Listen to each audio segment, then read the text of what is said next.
Hi, everybody. Welcome to Wednesday.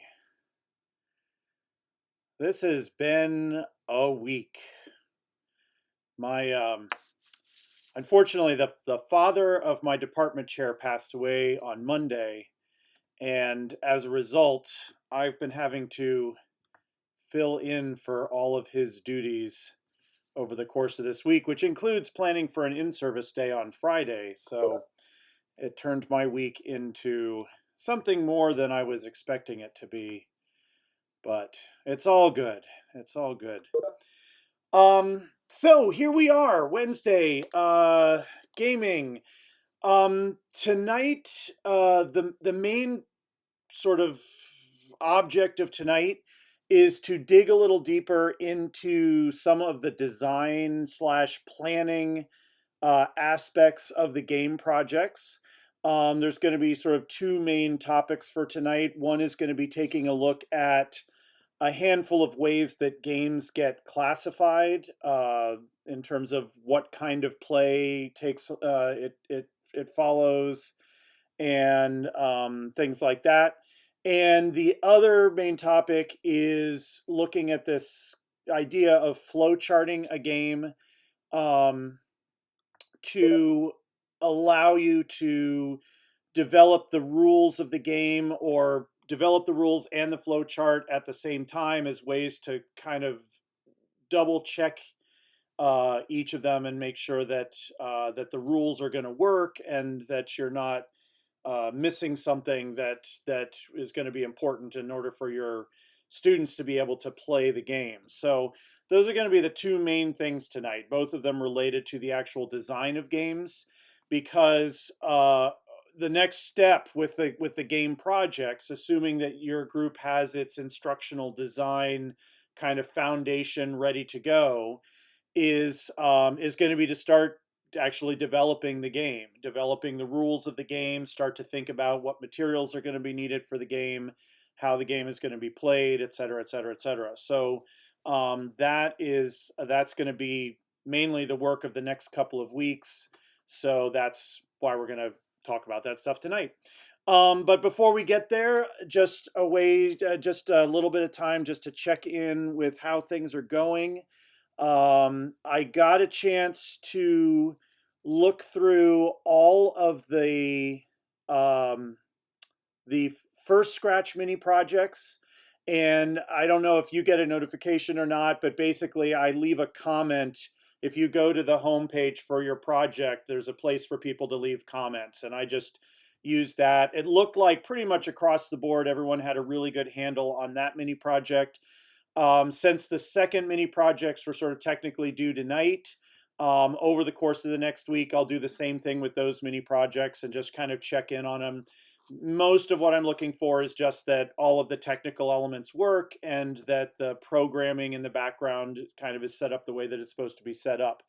Beyond that, well, and then next week it will be the third and final of the Scratch instructional weeks, and we'll be looking at things like variables and some of the other more programmy kinds of aspects to Scratch. One issue that at least a couple of you brought up working in this week's, and I just wanted to mention it, it seems to be, I try to do these mini projects myself each year just to make sure that nothing's really changed and the set of instructions is right. But apparently there's one little thing, and it has to do with rotating a sprite. Apparently, and this didn't used to be the case, but somewhere along the line, I guess Scratch decided that when you're talking about the direction of a sprite, that they kind of will go positive 180 degrees, and then anything past 180 degrees, they convert into the negative complementary angle or direction. So in the instructions, you're asked to turn something to 270 degrees, and a number of you got in touch with me and said, I put in 270 and it keeps changing it to negative 90. So that it's some sort of change in the background with how Scratch is dealing with directions. In the end, it's the same thing. And negative 90 degrees is the same thing as positive 270 degrees. So you can just let the negative 90 degrees go and it'll function the right way. And I'll just make a note of that and for for future students, make sure to change that so that it, reflects what Scratch does. So, but other than that, any other questions related to Scratch at this point? Any issues that have come up? All right, so pretty good on that front. Um, a couple of other people did sort of also ask, is it okay to put things into the mini projects that aren't strictly asked for? And my answer is yeah. I mean, as long as all the functionality that I'm asking for is there, if you want to express yourself and add in more elements, that's totally fine. I'll just be checking for the things that are in the project or requested in the project. But if you feel like being more creative, I'm not going to say no. I'm a music teacher. I love creativity. So, all right. So, like I said, next week we'll wrap up with the third Scratch lesson. And next week I'll also be going over the actual Scratch project and what its parameters are. And then after that, you'll be able to work on that project. On the other front, with our game projects, we have had a couple of shifts over the course of the week, and I'm hoping that everybody is aware of these changes. We had one person decide that they were going to strike out on their own. So that actually reduced our group that was 4 down to 3. So that actually brought it in line more with the rest of the class, with the other groups. And we did actually lose a student out of the class who just decided to go a different direction. So I guess that was group 6, and I had emailed back to ask if he had been in touch with you. Group 6, were you aware that you're down to 2 people now instead of 3? Actually, are we missing? Oh, right. One of the other group 6 people actually isn't here tonight. So who's my remaining group? I'm here. Julie's here. I called in. Okay. Oh, okay. And were Yeah, you? I called in. I'm still coming home from work. That's okay. That's okay. So were you aware that James had left? Yes, he Oh, told us oh, that he left. okay. All right. I just wanted to make sure that wasn't going to be a surprise. Um, but other than that, at this point, the ID plan piece of the game projects should be pretty far along. Your group or you individually should have a good idea of sort of what your topic is going to be. You should know what audience you're creating the game for. Have your instructional goals set and all of that. So if your group is using some other way of tracking that information, just make sure that that's getting copied and pasted into the wiki in the Moodle, on the instructional design page for your group, just so that I can check in and kind of see how things are going if there's questions or things like that. So if that's still getting wrapped up, that would sort of be the first thing to take care of. And then, like I said, after tonight's class, you're going to be starting to dive into the process of actually building the functional part of the game, starting to get into the rules and so on. So on that front, any other questions related to the game project?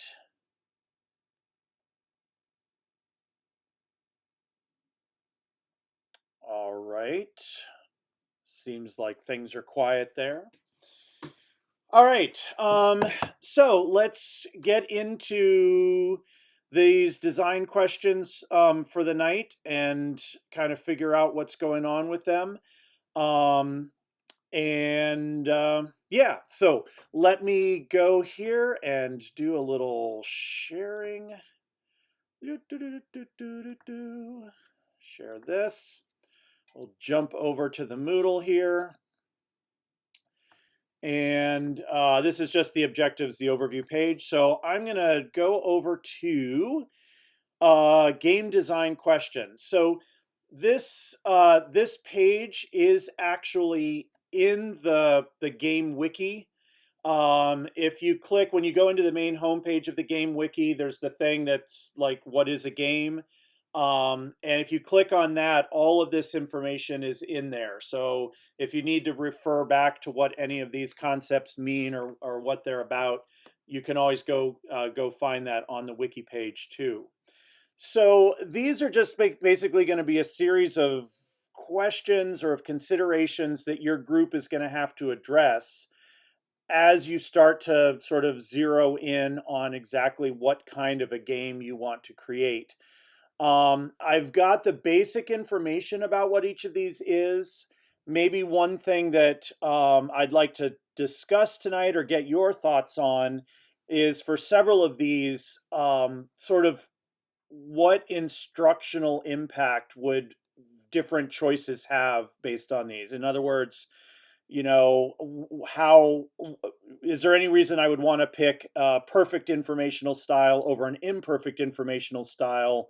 What kind of an impact is that choice going to have on the educational bit of the game, or how effective the game can be educationally? So I'll kind of go through each one just to give the background on it, but then maybe get some thoughts from you all about how you think these various things might impact a game, or what you might think about in order to decide within your groups or on your own about what type of a game you're creating. So the first one is kind of I think the most straightforward, which is game delivery mode. And this is basically just at its root, what kind of a game is it? And you can think of this as, if you were to go into a game store, they usually group the games by the kind of game that it is. So there are board games, there are card games, obviously video games, games that are based on dice. There are strategy games. Now, strategy games a lot of times also are board games as well.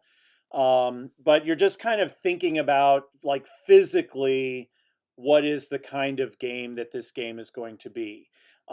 This isn't an exhaustive list here, but I would say between board games and card games, um, that's probably the most of the games that your groups are going to be creating are going to be probably one of the two of those, just from the experience of doing this class for a number of years and seeing what kind of games people come up with. We are going to be including digital elements, but again, our goal is not to create a video game. We don't have the time to get into the depth of programming that would be needed to actually do a true video game. So just because our games are going to have some digital elements doesn't really make them video games. And obviously that would be true of a lot of different games. I would say, let me think, like, Sorry. I don't know if any of you know the game Sorry, but the game Sorry has cards. You use cards to sort of decide what you're going to move and how you're going to move, but it's really a board game. Its primary way of tracking the game and what you are interacting with is mainly a board game. So, and obviously a lot of different games use dice, but that doesn't necessarily make them a dice game. There are games that are just dice games where the only thing you're really using is just the dice themselves. So like Yahtzee, if you know the game Yahtzee, that would be a dice game, because that is really the primary piece of it. So, like I said, so your group is going to want to kind of think about what kind of game you're creating. What, in terms of the instructional piece of it, or can you think of anything related to the instructional piece that might lead you towards one type of a game over another? Or are they all kind of equal and it doesn't really matter what type of game you pick in terms of your instructional outcomes? So are there things that might lead your group towards one or the other that come out of the instructional sort of piece of it? Any thoughts?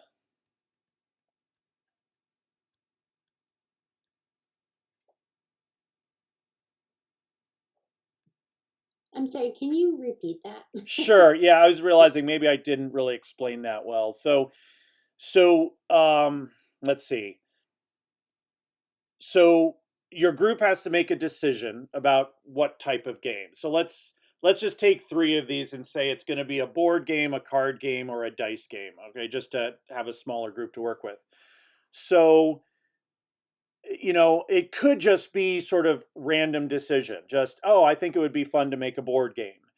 Um, so that could be it, but I'm asking from the instructional standpoint, knowing that you're going to be trying to teach something through this game, what is there anything in that instructional piece that might lead your group towards choosing between a board game, a card game, or a dice game in this case, related to the instruction? Like, can you think of things that would take the decision out of just sort of random, oh, let's just make this kind of a game, and connect it more to the instructional piece of it?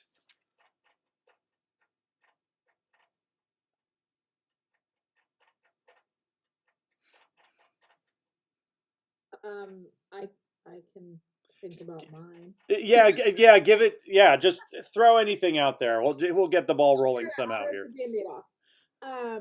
I'm just thinking. So my game's going to be all about triangles, and it's going to be about like the goal at the end is to have kids be able to like differentiate between the different types of triangles, and then how to like use the pieces, how to like build side measurements, or how to put specific angles together to create the different triangles. So I'm thinking like dice is out for me.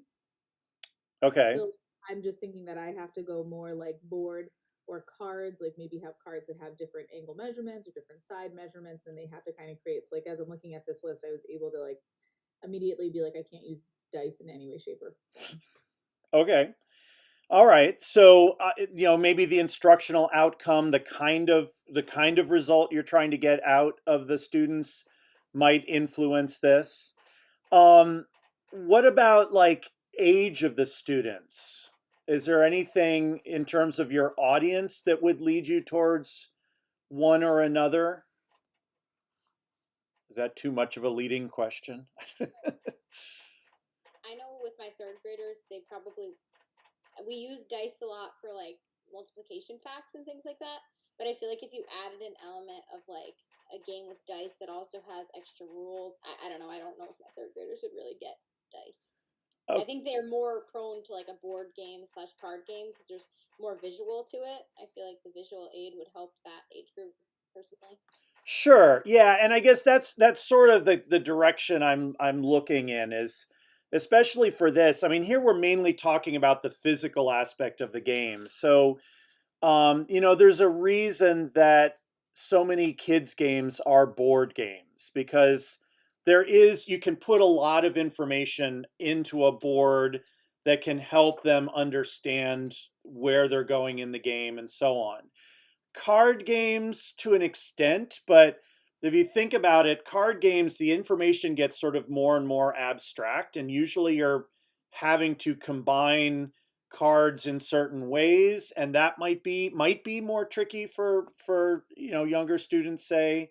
Um, if you're working with really young kids, you might want to stay away from things that have lots of little pieces that could get lost or scattered or thrown at each other. Or I mean, that sounds like sort of silly practicalness, but that is the kind of thing you want to give some thought to, in terms of picking what kind of a game. So the different types of games can sort of hold information in different ways. So you want to think about a little bit about what kind of information is the player going to need, what's going to be the best way for them to be able to interact with that information, what are they trying to do, and so on. So I don't think you need to overthink it. I'm not going to say like, well, if it's this age, it has to be this kind of a game, or if it's this type of a game, it's, if this is the goal, it's got to be this type of a game. But just give a little bit of thought, a little discussion in your groups about, as you're deciding what kind of game, maybe just think a little bit along those lines of what's going to be the most practical, sort of in the long run. All right, so that's one level of consideration. The competitive agents piece, that comes right out of our definition. So our game has to have competitive agents, because that is our definition of game. It's one of the four main things. So you've got to be thinking, who are those competitive agents? Is it a single player versus single player? Is it teams of players versus teams of players? Is it players versus the game or the rules of the game? So obviously you're going to want to think about who those competitive agents are. Um, this actually, we've already slightly touched on this in an earlier week, in kind of a different way, but from an educational standpoint, what might be one of your main concerns or your main considerations when it comes to deciding how you're setting up the competitive agents? Like, you definitely need to take into account what kind of group of students you have.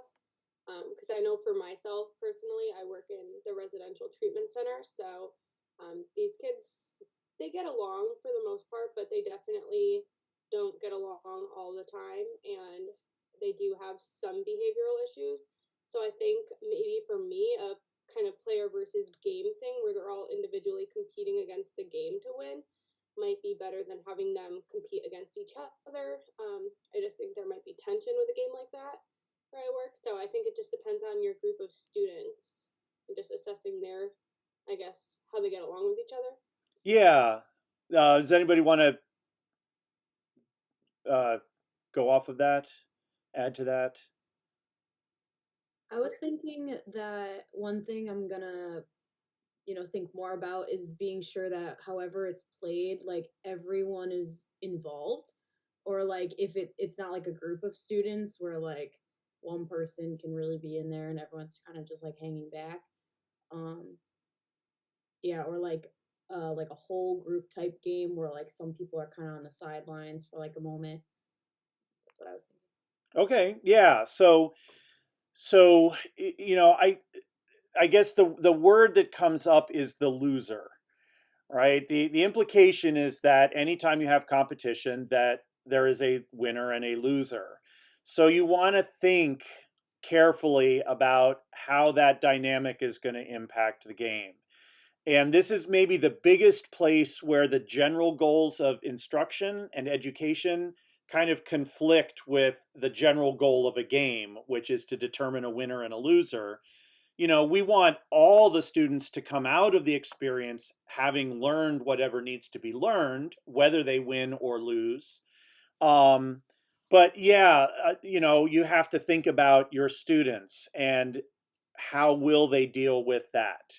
Maybe older students maybe would be better equipped to handle the idea of somebody not winning the game and other people winning the game. I don't know, maybe not, but I could see that maybe being more of an issue at a younger age level where a student might be more likely to get discouraged if they're, identified as the loser of the game. So, and then yeah, the group versus individual issue. If you really need to get everybody engaged in the game equally, if it's going to be teams, then you need to think about ways to make sure that everybody in the team has to contribute in some way, or have it be individual. So, those again, what I'm trying to do here is with each of these things you're going to have to decide about your game, what are the educational or the instructional things you want to think about, just so you don't end up trying to build a game that in the end is not going to work with the audience you've selected.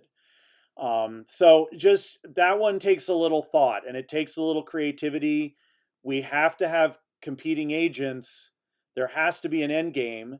There are ways, if you get creative, to have an end game where agents are competing, but now nobody necessarily wins in the end. So you might want to think about that a little bit if that's important. So just again, it might initially seem like a really easy choice, but just think through the consequences of the choice. All right, next one up here is these next two are a little more technical game oriented. First one is called the informational style of the game, and the two types you have are perfect and imperfect. A perfect informational style means that at every point in the game, every player knows the state of the entire game. There's nothing hidden. There's nothing unknown by any of the players. Checkers and chess are probably the two most obvious examples of this, When you're playing checkers, both players know where every piece is. They know what directions every piece can go in. They know how many pieces have been taken off the board. They know which pieces have been kinged. There's nothing hidden in terms of that game. Imperfect games just mean then that something is hidden. And honestly, probably the majority of games fall into this category. The minute you have a deck of cards that you have to draw from, that makes it imperfect because nobody in the game knows what that next card is. Any game that has tiles that people are playing, dominoes or Quirkle or something like that, the other players don't know what tiles you have and you don't know what tiles the other players have. So that would be considered an imperfect informational style. The words perfect and imperfect, they're not a judgment. They're not a value judgment. The goal is not to have a perfect game. This is just the two words that they've chosen to describe this. So it's perfectly okay to have imperfect informational style games. Again, probably the majority of the games are this. Any thoughts? I have one thing that I've been able to come up with in terms of this and how it might relate to an instructional goal. But any thoughts about how this decision might impact instruction, or what kind of results might come out of this decision?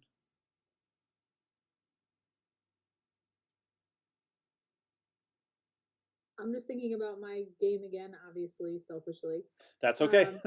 And I just because like I'm gonna be, building triangle stuff, and so I'm just thinking I kind of feel like everything kind of needs to be out there. Like they need to know the different pieces that they're going to be using to build the triangles, but I feel like the number specifics could maybe be the hidden part. So like I think I can have a little bit of both going on. Okay. Yeah, and actually, I mean, if you have a little bit of both, then that basically makes it an imperfect game in terms of the informational style. Um, yeah, I mean, I get as I've thought about this, what seems to be the main impact of this is if it's a perfect informational style game, then the outcome of the game is really all about the skill and the strategy of the player, right? If there's nothing hidden, then it really is down to how well each player can play the strategy of the game. I mean, again, chess is the ultimate example of this. Anybody can learn the rules of chess. Anybody can move the pieces physically on the board. Anyone can look at a board and see where all the pieces are.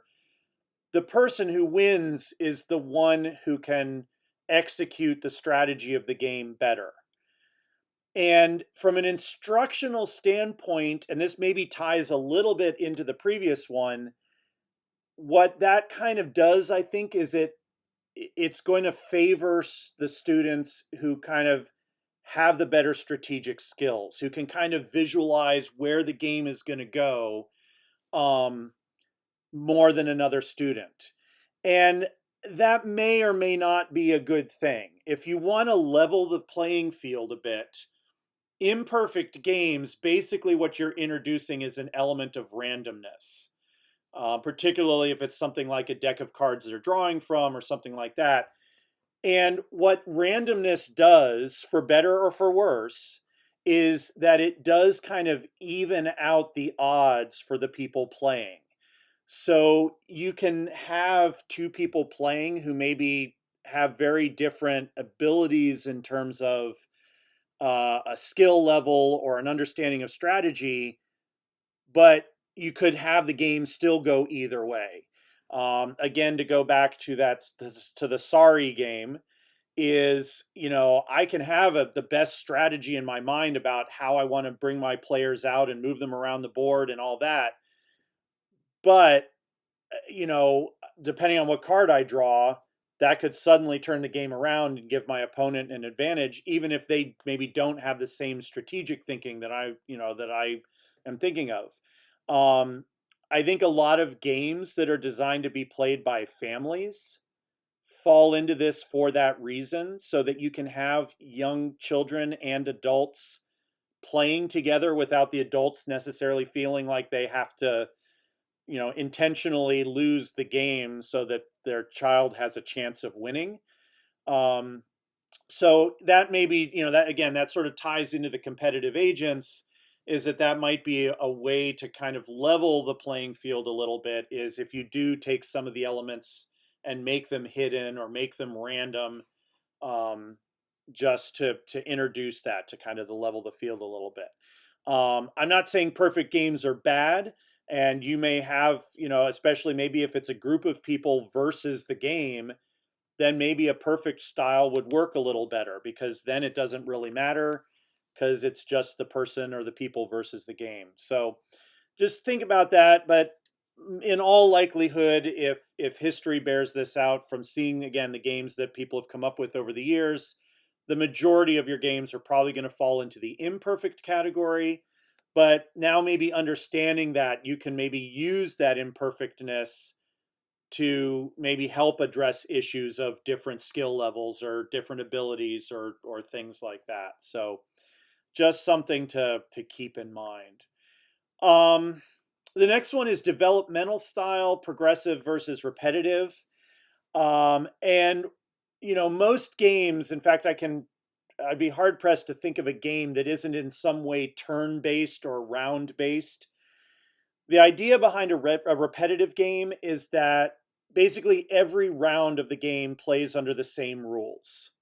Doesn't matter if you're at the beginning of the game, the middle of the game, the end of the game. Basically, the same set of rules and the same guidelines and the same cycle of play happens each round. Progressive games are ones where throughout the game, maybe not necessarily the rules, but maybe the focus of the game changes. I don't know. I guess Monopoly is maybe an example of this, if anybody plays Monopoly anymore. But in Monopoly, if you don't know, initially in the game, kind of the focus is on trying to buy properties. Once all the properties are bought up, the focus of the game then shifts towards trying to make money off of those properties. So kind of the strategy changes. You start thinking about, trying to build houses and hotels on certain properties to get certain money when people land on it. So in a subtle kind of way, a game like Monopoly, every round is kind of not the same. As the game progresses, the goals, the strategy changes. Slightly, the game of life as well is another one that I've thought of with this. The game of life, if you don't know it, has roughly kind of three parts to the game. The initial one is sort of all about determining what your job is and whether you go to college or not and all that stuff. And then you head out into the main part of the game, and there you're kind of traveling the path through life. And then there's a bridge at the end that you actually cross in the game, and once you cross that bridge, then it's kind of a whole different set of things that apply, and at that point you're trying to just maximize whatever you've got from the game into the end result. So that would be maybe another example of a game where it develops, where every round isn't exactly the same. So any thoughts about this in terms of instructional impact?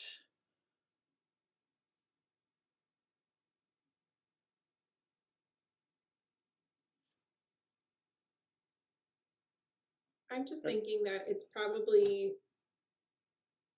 maybe better to use a repetitive sense of the game. I feel like you don't want to lose time being able to play a game by having to like go into so many rules. And if it's the same gameplay for each round, or then it kind of keeps the instructional time of teaching the game to a minimum, and it allows for more time to actually play. Yeah, you basically took the words right out of my mouth. If I could show you what was written on my little notes here, that's basically exactly it. Again, thinking through this, generally speaking, a repetitive game, the rules are going to be simpler. It's going to be easier to explain the rules, again, especially to maybe younger children. Easier for them to understand it because they're just going to be doing the same thing. I mean, it's the same thing we do in instruction. With repetition, comes familiarity, and they become more fluent with it. So, particularly because these are educational games, presumably the education is going to come through the playing of each round. So the more they repeat those things, maybe the better the learning is going to be in the end. Um, the game probably also, generally speaking, will be shorter in terms of how long it takes to play the game, or at least it might be easier to determine an end game. There are a lot of games where you say you play 5 rounds and the game is done. So you can't really do that if the game is going to progress through a series of different things, because usually you don't progress to one until some condition's been met and so on. So repetitive games will likely be shorter, and we're in classrooms for the most part, and that could be important to know. Okay, I've only got 40 minutes with the kids. I can't have a game that's going to take 2 hours to complete because there's just not time to do that. So that the only thing that I sort of thought of as a plus for the progressive would be that you might end up with a game that's just more interesting, and that again might apply more to older players who might find doing the same thing over and over and over again a little repetitive and a little boring and a little uninteresting. That in that case, maybe interjecting something in where things do change through the game, that just might help keep the players engaged a little more as they go along. So, but if informational style, my guess is that the majority of you will be on the imperfect side of that. My guess is that the majority of you will be on the repetitive side of this particular question. You don't have to be. It's not a right or wrong answer. If you've got a strong reason to go a different route, then go for it. But again, just from experience, that seems to be where the majority of these educational games go. And then, these final two things we've really kind of already covered. They just come straight out of the definition, but your group will need to think about, what are these things in the game. So if competitive agents was definitely required in order for it to be a game, these meaningfully ambiguous decisions definitely have to be there too somehow. And in the past, I have had a couple of groups struggle with this, that when they come out with their initial game ideas and present them, you kind of realize this is really more of kind of a puzzle. Like there is a right answer. And once they learn what the right answer is, it's just a matter of solving the puzzle, as opposed to really thinking about what are those meaningfully ambiguous decisions going to be. So you need to answer yes. You need to have them in your game. Your challenge within your projects is going to be to figure out what those are and what they look like within the context of the game. They don't have to be incredibly complicated. There don't have to be a ton of them. But there has to be something in the game where the outcome isn't predetermined simply based on sort of solving the game, of just giving the right answer at the right time, and you're going to be guaranteed to win it then. So just give a fair amount of thought and discussion to that. And then obviously the end game. You need to have a clear idea of how the game or when the game ends. From a practical standpoint, if we're trying to do this in a class, we need to know that the game can finish and that we can move on from there. So obviously, as your rules develop and as your ideas develop about the game, be thinking about what is the condition that is met that brings the game to an end. Is it we play this number of rounds? Is it this team, a team gets this number of points? A lot of card games, it has to do with when somebody gets rid of all their cards, something like that. But there has to be a moment where you can say, okay, game is done. We can pack it up and go from there. So this is all of these, I guess, 6 things. If you've looked in that ID plan page of your group's wiki, we had the analysis questions at the top, which were what we've been working on the last couple of weeks. What's the goal of the game? Who's the game for? Et cetera, et cetera. The next chunk down on that same page are these 6 things. And it's not that, in the next week you have to have all 6 of these decided and finished. But this should be a big part of your discussions moving forward, is making sure that you in your projects sort of know the answers to each of these things and sort of why you went that route. So as you figure out what kind of a game, what kind of an informational style, what the end game is, just make sure you go back into that wiki page and get that information put in there as well, so that we can take a look at the development of the game. So any other questions about that aspect of this? So I know how to access the wiki to put the information in, but for the ID plan, you keep mentioning like heading or like subheadings of things, and the last time we met as a group, we had just like possible topics, the focus, final topic choice, and brief description. I don't know if I'm like missing the other headings. Yeah, if you go in, I'll just go in, I'll go into group 1 here, Steph's group. When you go to the bottom of that page, there will be a link to your ID. And when you go to that page, that's where you're going to have the analysis questions and then the planning, which are the things we were just talking about. And then eventually you'll be putting in the rules as well and so on. So it's that link at the bottom of the page, that will take you to that page. Perfect, thank you. Yep. All right, anything else along those lines?